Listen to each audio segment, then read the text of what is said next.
Word dilettante or dabbler means a person whose interest in an art or in an area of knowledge is not very deep or serious.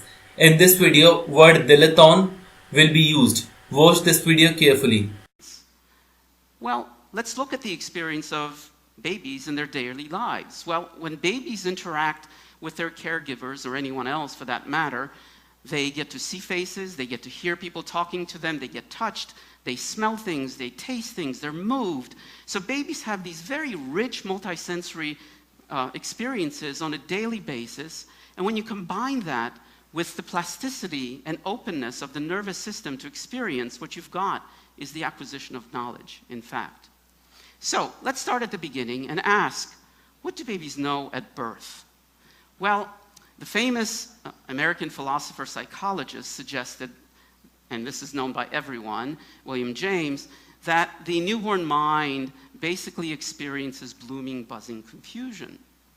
But today, evolutionary psychologists actually make the opposite claim, and they actually agree with Plato, and that is that we are born with core knowledge that we inherit from our ancestors. But as I've already indicated, this view cannot be biologically plausible because our DNA does not encode anything but proteins.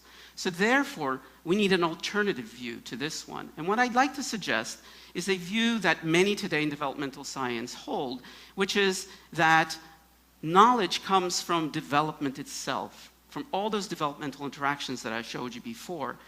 And secondly, I'd like to suggest to you is that actually babies at birth are dilettantes, primarily because of their neural their neural immaturity and their inexperience with the world. So what is a dilettante? Well, a dilettante, if you look it up in a dictionary, is a dabbler. Someone who has a lot of broad knowledge but doesn't really know very much about anything much. So what sort of evidence